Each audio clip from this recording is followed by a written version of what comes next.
bedanya antara laporan sama PPT? Apa bedanya laporan sama PPT?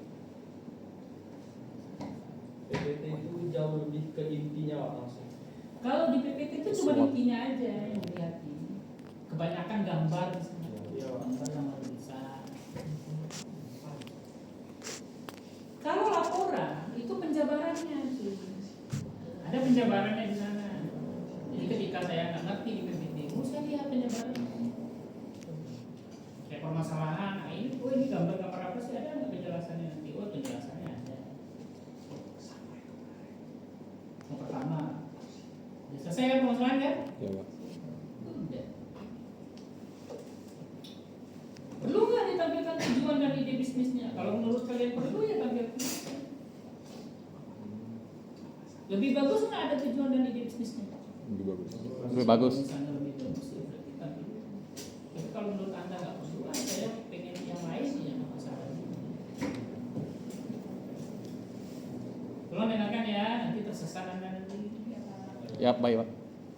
Saya sekali cuma ngomong, nanti kedua kali itu langsung dibawa alam sadar anda nilainya nanti.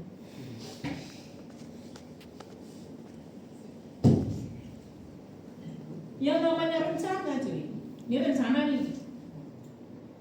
Kamu kan apa namanya meyakinkan saya tugasnya kan? Meyakinkan saya tuh tentu ada prototipenya. Ini loh nanti Pak Bapak yang tersayang, ini loh nanti produk saya itu akan dijual bentuknya kayak gini loh. Itu bahasa sederhananya loh. Saya kalau diajarin dulu jaringan, dulu tahu jaringan komputer pernah baca? Pernah, Pak. Pernah? Pernah baca nggak jaringan komputer? Pernah, Pak. Ada routing, ada switching. Saya diajarin itu bahasanya kayak gitu tuh, bahasa sederhana tuh. Kalau mau ke sini harus lewat sini dulu ya. Itu bahasanya. Nah, jadi kalau Anda mau meyakinkan saya terhadap rencana Anda buatin tuh prototipe produknya. Gini loh Pak, nanti prototipe produk saya yang akan saya jual nanti. Di sini, di slide ini, mereka tuh bikin 4 produk.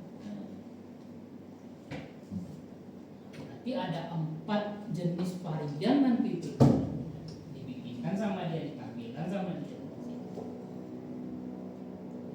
Anda ada nggak prototipenya?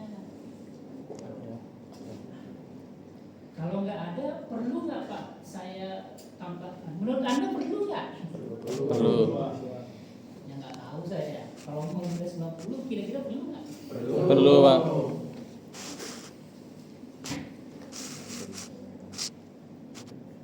Paham ya?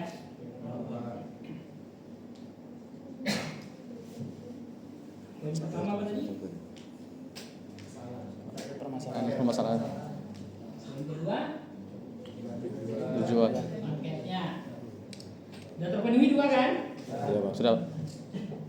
Siapa nih marketnya? Siapa yang beli produk Anda? Pelajar, konsumen healthy lifestyle, pecinta cemilan, wisatawan. Ini kan di PPT-nya, di laporannya Anda jelaskan tuh. Gimana cara jelasinnya? Dari hasil validasi pasar Anda. Udah Anda tanyakan tuh, udah Anda bikin kuesionernya, udah Anda tanyakan ke mereka bagaimana produk Anda rencananya dari prototipe yang ada, apakah mereka tertarik nggak terhadap produk Anda. Nah itu isinya di laporan itu. Baru kelihatan ya siapa target Anda.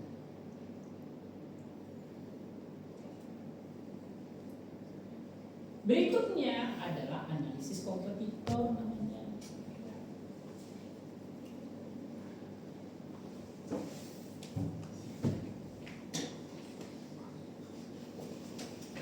Ini siapa ini?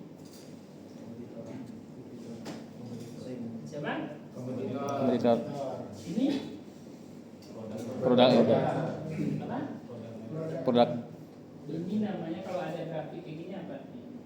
Ini sumu X, sumu Y. Ini sumu X, sumu Y, cuman ditampilin aja. Ini namanya positioning, posisi produk Anda tuh ada di mana sih? Ini. Jadi posisinya ada di mana nih? Di sini nih. Dia mengklaim produknya itu adalah produk sehat dan berbahan baku lokal. Jadi produknya sini nih. Kalau produk pesaingnya dia itu adalah hanya cemilan biasa dan konvensional. Dari mana keunikan produk? Muncul nggak keunikan di sini? Muncul. Mana keunikannya? Ini buat steknya lebih sehat. Sehat dan Lokal. itu yang namanya itu. Jadi poinnya apa? Kamu harus melakukan analisis yang namanya kompetitor. Siapa sih kompetitor terhadap produkmu? Jadi nanti kalau kamu bikin kayak gini, saya nggak nanya-nanya lagi ke kamu. Kamu keunikan produknya apa? Nggak perlu saya tanya. 15 menit selesai tuh. Nah, saya tanya-tanya kan, kamu udah lakukan riset pasar dulu, udah lakukan analisis kompetitor dulu, siapa sih kompetitor dari produkmu? Nah, udah kamu cari dulu di Shopee, di online, di IG atau di offline sekalian, udah kamu cari dulu. Nah, itulah hasilnya.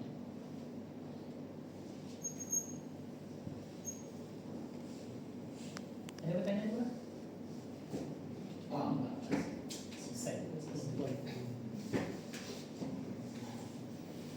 Cukup jelas? Kalau untuk jasa itu apa yang sama? Kompetitornya jasa yang sama dengan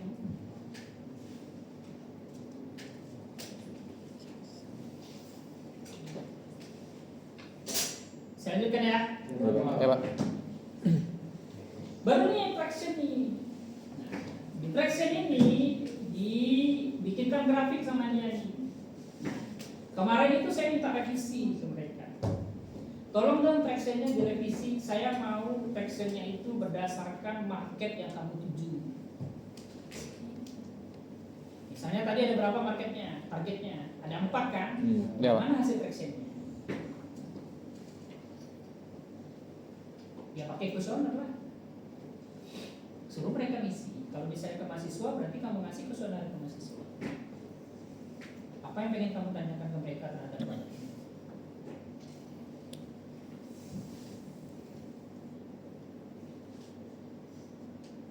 Ingat ya, jangan sampai bunuh diri ya. Kalau Pak kami menyerah, saya kasih nih. Oke? Oke, Pak. Di sini kelas-kelas yang mau berjuang aja nih. MU lihat tuh, dari peringkat berapa nih? Berapa? 9 kali kemarin. Waktu masih Amorim. Sekarang Champions League. King MU.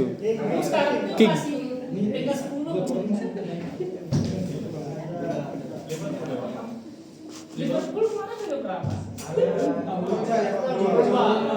Jadi 3 besar jangan lagi tuh Pak, saya tuh. Itu kan fakta. Paham ya? Paham, Pak. Lalu ada HPP. HPP itu adalah harga pokok produksi. Nah, saya memang benar ya belum ngajarin HPP ya. Tetapi kalaupun ada, alhamdulillah lebih bagus nih. Tapi kalau seandainya tidak ada, itu akan saya tanyakan juga nanti. Nah, karena di sini dia ada 4 produknya, makanya dibikin HPP-nya ada 4. Ada biaya bahan baku di sini, dia pakai tepung biji cempedak, gula jagung, habis itu ada biaya produksinya nih, biaya listriknya, biaya ovennya dan lain sebagainya.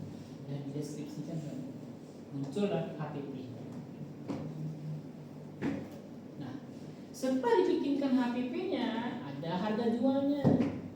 Harga jual ini berkaitan dengan margin yang Anda ambil keuntungannya. Saya pernah jelaskan tuh, misalnya nih, HPP dari Bulu ke Mojo adalah 10.000. Kamu pengen ngambil marginnya 50%, berapa harga jualnya? 50% dari modalmu berapa? 5.000 toh? Iya. Ya, berarti HPP-mu tambah 5.000.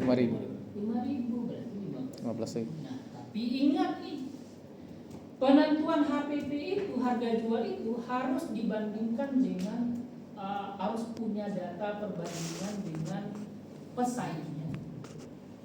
Kalau seandainya pesaing ngejual baru kemuju 14.000, lalu kamu jual, kamu ambil margin 50%, terus kamu jual 16.000, kira-kira laku yang mana? Aku yang 14.000. 14.000. Ngapain beli 16.000? Nah, itu dasarnya. Tadi nggak bisa kejawab sama siapa. Minta diulangi sampai 3 kali pertanyaannya. Untung saya nggak emosi, khawatir tadi bisa menjelaskan. Paham ya? Paham, Pak? Ada pertanyaan? Udah mulai apa? Asma, kamu? Masih aman. Masih aman. Masih. Masih aman? Habis itu berapa pendapatan bersih Anda? Kalau di sini nih, kalau misalnya dia jual 20 piece, itu dia cuma dapat duit 75.000 bersih. Nah, susah ya cari duit ya, ada laku 75.000 lagi.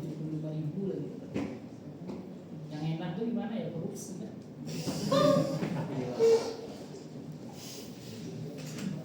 Kalau enggak apa namanya? Sugih. Kamu mau jadi tumbal ya?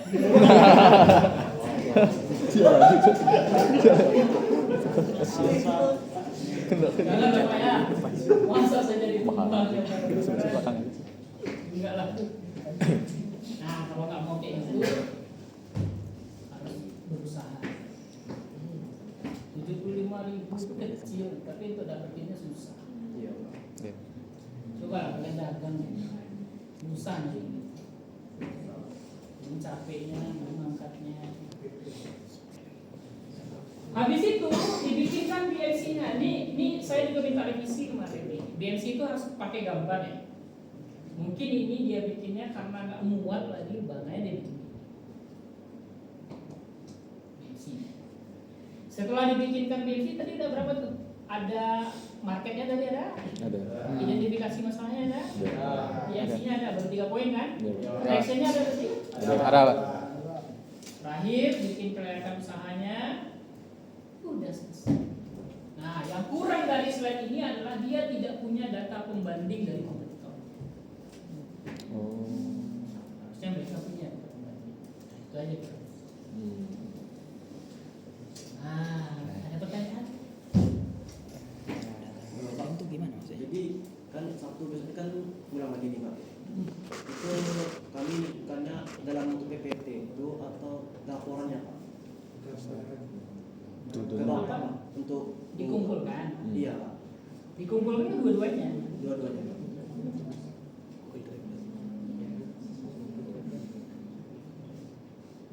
Saya lihatin lah nilainya ya, buat termotivasi Anda.